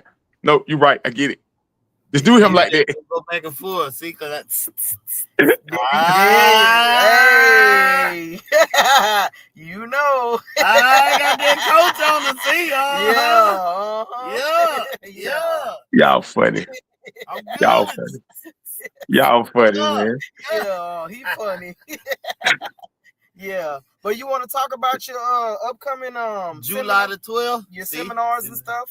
I have July 12th. I have the mental health workshop, doing just what I just did. The last portion that I just did, that's exactly what I'm going to be doing. Breaking down your thoughts, your whys, your emotions, where it came from, how you see things, helping you understand how the thoughts were created, the emotions, what's really happening in the body, help you break that down, find the root, because it's all about the infection. The infections is what's creating the thoughts. Your thoughts are symptoms of the infections that's in your body, and your infections are the perceptions and the perspectives that you're holding on to based off what you saw. You know what I'm saying? So at the end of the day, I'm helping you find the root of that, and then by default, those certain thoughts that you don't like will go away on its own once we pull up the infections. You understand what I'm saying? So we ain't got to keep medicating them. We can go ahead and medicate them with certain behaviors, as far as like having sex with people and doing this, doing that. No, that's find the root and go ahead and pull this up. So I got that coming up July 12th on Zoom at 2 p.m. Eastern. And then this year I'll be doing my first ever in-person live workshop November the 1st here in Charlotte, North Carolina. So yeah, man, this is my year. This is the year I'm going up. You understand? And so next year, I'm planning on doing one next year and like maybe 2 online. I don't want to do a lot of online workshops and but I want to make it a thing, man. Like, this is what I do. You understand what I'm saying? I'm the coldest in the game because I said so. You know what I'm saying? I ain't never heard anybody talk like me before. That's just me. You know what I'm saying? Because I'm me. I don't see people in my world like me. So it just is what it is. But God is real, and it ain't me talking.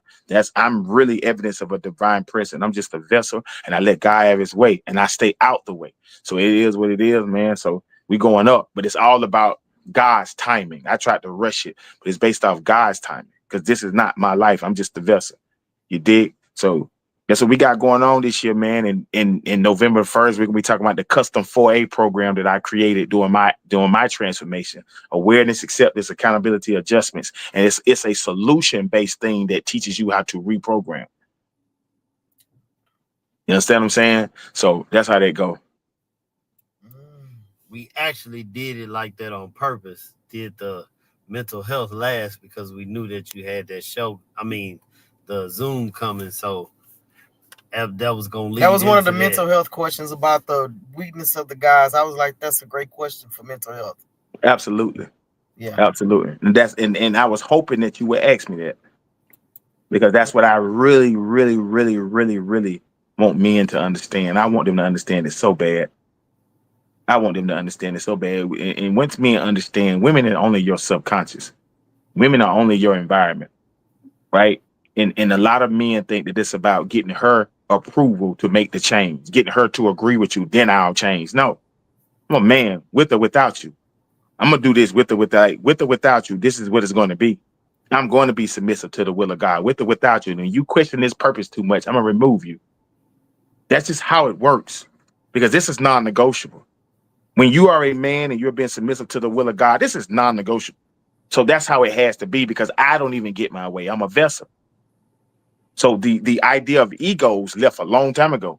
So nobody in here getting their way, because the best way ever is the person who created us. They know exactly what the thing that created us, that know exactly what we need, that know exactly what we lacking, and knows exactly what to get our attention and exactly what to make us grow. That's what I'm surrendering my life to. That's it. That's all. That's Tinkerbell it. said. They loving it. They loving it, G. They She like, this said- was a great show. She said absolutely brutal. Go watch the replay. He said absolutely brilliant, dude. Brilliant. Brilliant. He can't see. I real got good. that. Great these job, lights. everyone. Yeah, my bad. No, Yeah, I you got appreciate. any No, I closing appreciate it. statement? Yeah. Huh? You have a closing statement you want to leave us with? Some fire, some, you know. I mean, I got no necessarily closing statement, but Well, the I only mean, thing, like, letting you to end the only, show. Well, the, Eagle, don't get it wrong. I got some more clips of you at the end when the outro come in. You know, I'm out. okay, dude. So now, the only thing that I will tell people is this: the only thing that exists in life is the study of you. This world is inside out, not outside in. And a lot of people think that it's about, if I get this, then I'll feel good. It's about working hard. It's about doing this. No, it's not. No, it's not. It's about you being yourself and finding that. And that's where the struggle is. Because on the other side of that, you have to deal with accountability and all that. But it's about you making your own. It's you. This whole world is you. You determine what things are. You're in a storm because you said it was raining. Why? Because you can't predict what was coming, because you're controlling. It's all you. This whole world is you. The people that you like, the foods that you eat, the places that you go, the things that you entertain, always is up to you. You tolerate the mess you tolerate because that thing has a meaning, and it's your meaning. And if that thing is supposed to be what it is, then it wouldn't be acting this way. If you're saying that this is family, then if family ain't acting the way your meaning is, let's get to removing some meanings then. If this is what I'm saying, I'm only going off my meanings. And if I'm in my feelings, it's because you're not living up to the meanings that I gave. So my job is to pay attention to this and accept the way that you are. Now ask myself, can I deal with this going forward? And if it's no, I'm gonna holler at you. The truth in life is I determine what things are and what things are not, based off my meanings, my perception, my interpretation, my perspectives. Nothing comes. The only things that come to you are loaded programs that you will label it. How does a person know exactly how to trigger you if they're not your manifestation of you? How does people know exactly how far to go if they are not understanding you, if it's not you? How does somebody know exactly what you're going to tolerate and what you're going to put up with if it ain't you? Nothing is happening to you. You're not being manipulated and all this. When you look at the bottom line of all your things, address your fear and you'll see it. You don't like overthinking because there's a fear associated with it. What is the fear? The overthinking will go away. You got a problem with telling people no. Why? What is the fear? When you address that, it'll change it'll change who you start giving no's to. If these things ain't living up to your meanings, then please understand that you're the one that's healing over your meanings. You ain't never broke up with nothing. You broke up with your meanings. You never been in love, because love is an emotion from within you. It doesn't happen. It's your thing. These people, you give these people meaning and you decide this is what I'm going to be with. So you can't be healing over your label that you gave it, because it didn't come with that programming. Y'all like each other for your own meanings. He didn't come to that program. He matched what you thought it was going to be for you. But guess what? Somebody else will get it and say, no, he ain't that, because it's based off their meanings. True. That's all life is your meanings, your interpretation, your perspectives, your perceptions. And you determine what you're going to tolerate and what you ain't going to tolerate. But life does not come to you preloaded with saying you're supposed to deal with this. No, life is a confirmation of you. Life is not a lot of us think that life is happening to us. No, life is happening because of you. It's responding to you, and it's only showing you your programs, but it's showing you how it's just a ball of energy with different characters that's possessing the energy. That's all life is. It's just your meanings. So when you look at why you're upset about something, you'll realize it's just your feelings. It's just your punk ass feelings. That's it. The thing that got you, oh no, because they blah, blah, blah, it's because you feel a way. Why? Because of your interpretation of their actions, because it reminds you of something that matched your hypothetical thinkings. Because one day you visualize this and it's playing out in your face. It's still you. That's why you get so triggered, because you visualize, if somebody ever say this to me, I'm going to do this. And it's showtime because they did it. Because you put energy towards it. That's you. It's all you. It's all you, and it's only been you.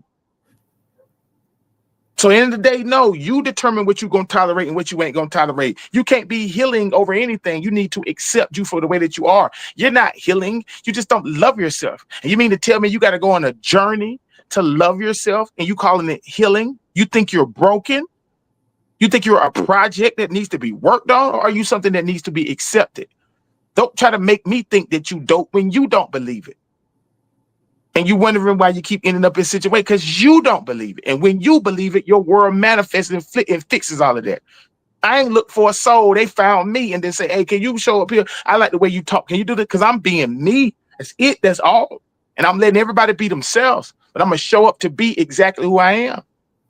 That's how this whole thing works. It is responding to you. So don't get mad at life. Get mad at you. I don't care. I got to cut my family off and I don't want to do it. Well, that's on you then, because they should be treating you better than the way they treating you. You can give a no. You got a no and a yes. Use it. But you chose not to. That's on you. I don't care who they are. Hey, if they family, they should know better. If that's your wife or husband, they should know better. That's your boyfriend or girlfriend, they should know better. If that's your friends, they should know better. You should know better. And you should also know I will remove you. I don't get no tolerance. I got patience for change, no tolerance for behavior. That's how it should be. It's your meanings. You determine what this is. But God determines what your purpose is. And God looking at you like, what you praying to me about what they doing for? Leave them alone. I got an issue with you not even liking yourself that you even got to pray to me about why are you tolerating this? Leave it alone. What you coming to me for? Leave it alone. And when you finish, come over here. I got something to say to you. That's it. That's all. You're only suffering from your meanings. So you ain't never had an X. No, you had a meaning. Take the meaning off and you won't go through all of this stuff. You dig? It's just your expectations and meanings. That's it. That's all, man. And another one. And another one. Right. See, there you go. See? And another one. I had to do it. I knew you were gonna do it. And another one. Hey, this was good. Yeah, I'm definitely gonna be listening to this at work tomorrow. And deep. I'm gonna have this on the loudspeaker. We're gonna have to listen to this tomorrow. Right on. Right on, man. You know what we do. You know how we get down. We always make a mess, dude. You know what's up. Yeah, that's her. She always make a mess. No, don't do it. Don't do it. We got. Don't do it. I don't know who that is. Somebody in here clowning in the comments. That's probably Kendra. No, that's not Kendra. What? No, that's somebody. No, that was somebody a troll. That's a troll or somebody. It's all good. They want attention. It's all good. Yeah, I did it for you. Everybody want to be somebody sometimes. It's all good. Yeah. All right. Well. Oh, I saw it. Well, I sure do appreciate it, Coach G. Every time you come in here, it's fine. We have an epiphany and a rude awakening. Yep. No, but it's all love. We get definitely. I'm gonna watch this one back tonight because I do think this was a pretty good one though. I gotta you might wanna That might be a good idea. Have some people come up there with some questions one day on TikTok and just ask you a couple of questions. How you answer like that? What, they do it already? Ain't it? No, I mean like get on there like we are, and they have them like 2 or 3 questions and just. They do that. No. They do that. I give them a segment to do that, but they also, but I don't do it as much because they got to pay me, so. Can't just be getting free game now. You know what I'm saying? Like you can't just be getting. You just can't. No. That's the purpose of the one-on-one. They sign up for a one-on-one. No, my thoughts come with an invoice. So no, they can't just be up there just asking me questions because they trying to skip the coach trying to skip the one-on-ones. No, you sign up for something. You know what I'm saying? That's why I do it. It depends on what mood I'm in. You know what I'm saying? So Well, y'all see, if you want to get the game. Y'all got to get y'all one of these Zooms, get in something. Because, man, say. One-on-ones, yep. Seminars. Coach be doing it. He be, dope on purpose. You know what I'm saying? What you said? Okay. But, yeah, man, I appreciate you coming in and show them the money. Money. Show them the money. What is it, Sharice? Sharice been clowning, but she been on point. I think it's Sharice. Yeah. Yes. I can't see that. Like, no, you. Yeah, man. No, man. These some good people. If you notice, I got a new group every live, so it's like what happens. That's how it usually works. It's like just rotates out. You know what I'm saying? And I got a few that's coming from all of them, but it just rotate out because the people are always coming. You know what I'm saying? So it is, and then I have to understand a lot of this stuff. What I said maybe 3-4 months ago is brand new to the people that's here today. You see what I'm saying? Right. So it just this will come with it, man. So I just do what I'm supposed to do, and God's seeing who God's seeing. It just is what it is. I don't own nothing. I'm just submissive and obedient. That's it. Well, y'all make sure y'all go like, subscribe, Coach G, Mr. Don't Play on TikTok, 83. Yep. Can't forget the 83. And he on all platforms, man. Just y'all need to go and subscribe. Check out the reels. Say, Coach, I can't even say, man. He be on it, man. I got some work to do. The coldest in the game. Coldest in the game. I always say ice in my vein, coldest in the game. You know what I'm saying? Yeah, what it is, man. I know who I am. Coldest in the game, ice in the vein. Yeah. It's hard out here for a coach. I hear you. I hear you. What you thought I was gonna say? You never know. You never know. Yeah. You never know, right? You never know. Yeah, man. Y'all might not want to miss the end. I got some more clips I'm gonna play, some different ones. Yeah, Coach, I really do appreciate it. I thank you. I know my product manager. He probably on here. He probably just didn't say nothing. But there's a lot of people, not only him, it's people that's been sitting in the back, but they got it. Hello, everybody in the background, like Coach say. And thank you for the views. Right on. But right on. So you're right. We gonna get up out of here. That's why I let him. Oh, okay. Yeah. Well, say we out of here, man. I'm your boy KGIZZLE. And I'm Mary Pleasant-Gibson. And hey, y'all have a blessed night. Guess who love y'all? God. All right. Peace.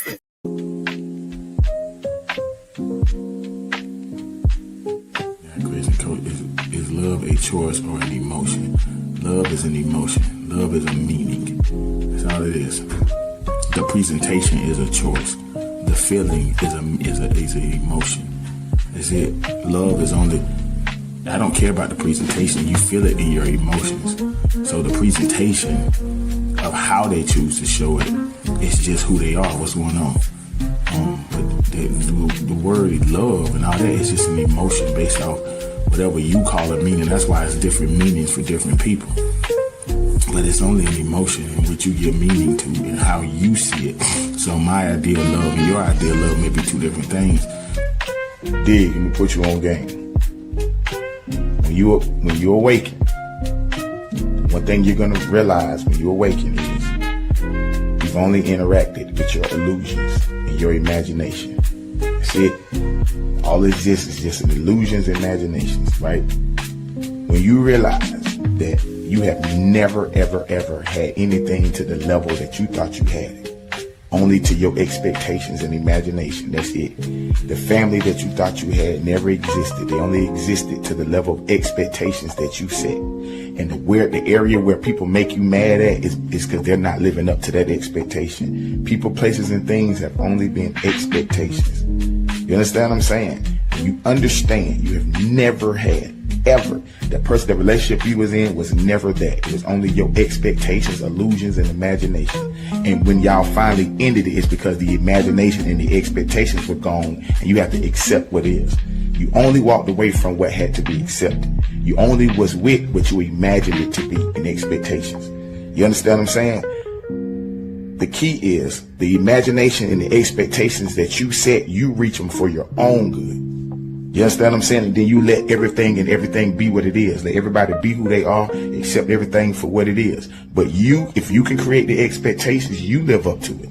You understand? That's all they ever been is illusions and expectations. Dig. Because you don't have no community to vibe with this until you understand the world needs you. You are the bright spot. If you can't find nobody that's like you, that's what makes you different. That's why you stand out, because there's nobody like you. That's why you feel lonely in this world, because you're not attached. You're trying to be of the world. That is not who you are. You have to literally build the world that you want. And you know what happens? God sends you a cinder block out of nowhere. There's a question there. We got a question. What's on the other side of it? After each vulnerability is substance. It's the substance. I say this 1,000 times in my life, so let's go ahead and roll with it. Vulnerability allows you to take the shape of whatever the environment is, and you make it better, period. That's what vulnerability is about. It's about you taking the shape of the environment that you're in, and you either there to make it better or confirm what it could be, or maybe get your butt on. But that's what vulnerability would do.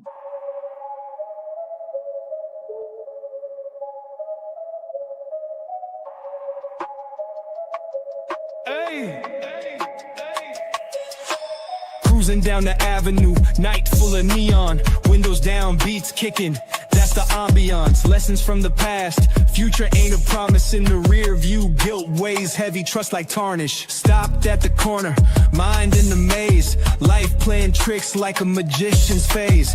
Gotta keep moving, tied to these decisions, consequence telling like snitches in the distance. Car Chronicles, the journey through the struggle, dashboard confessions, man, life's a big juggle. Fast lane lessons, no detours, no hide. Accountability honks, gotta swallow that pride. Engine roaring,